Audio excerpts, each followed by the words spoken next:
ধন্যবাদ নাট্য টিমের সদস্যদের সুন্দর একটি সঙ্গীত পরিবেশন করার জন্য। এবার আমাদের সামনে স্বাগত ভাষণ রাখবেন ত্রিপুরা ক্রিকেট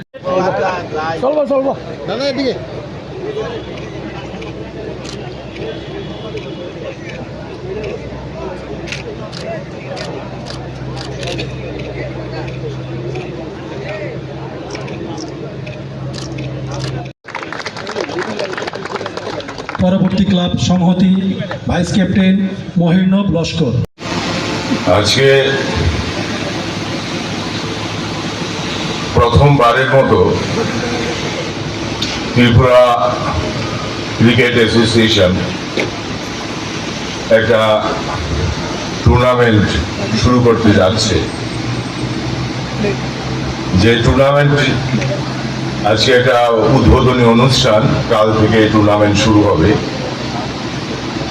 এই উদ্বোধনী অনুষ্ঠানে মঞ্চে উপস্থিত আছেন ত্রিপুরা ক্রিকেট অ্যাসোসিয়েশনের মাননীয় সভাপতি শ্রদ্ধেয় তপন রুদ মহোদয় এবং বিভিন্ন কোচিং সেন্টার, প্লে সেন্টার থেকে যারা বিভিন্ন দায়িত্বপ্রাপ্ত আধিকারিকরা এসছেন এবং গার্জিয়ান যারা আছেন আজকের এই অনুষ্ঠানে, সবাইকে আমি ত্রিপুরা ক্রিকেট অ্যাসোসিয়েশনের তরফ থেকে অনেক অনেক শুভেচ্ছা, ধন্যবাদ জানাই।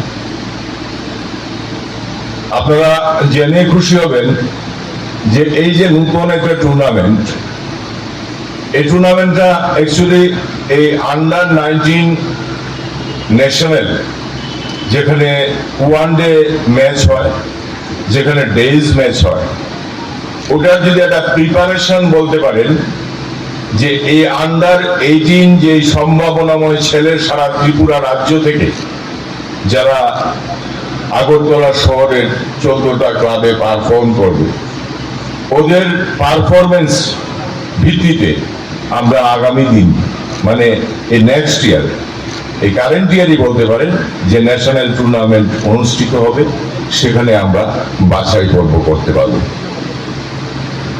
এই যে জুনিয়র লেভেল ক্রিকেটার দিয়ে প্রমোট করার, এই যে আন্ডার-13, আন্ডার-15 বয়েজ আমরা অর্গানাইজ করে সমস্ত সিসিপিসি থেকে শুরু করে সারা ত্রিপুরা রাজ্যে প্রত্যেকটি সাব ডিভিশন থেকে আমরা আন্ডার-15 বয়েজ, আন্ডার-13 বয়েজ এদের বিভিন্ন টুর্নামেন্ট আমরা অনুষ্ঠিত করে থাকি, যেখান থেকে আমরা আন্ডার-16 বয়েজ যে ন্যাশনাল যে টিম আমরা তৈরি করি, এদের পারফরমেন্সের বিচারে আমাদের আন্ডার-16 টিম যেটা গিয়ে ন্যাশনাল পারফর্ম করবে, সেই ক্ষেত্রে এই আন্ডার-18 টুর্নামেন্টটা কিন্তু আন্ডার-19 যে পারফরমেন্স আমাদের ন্যাশনাল টুর্নামেন্ট হবে, সেই ক্ষেত্রে এটা একটা বিশেষ একটা জায়গা দখল করবে, এটা আমি বিশ্বাস করি।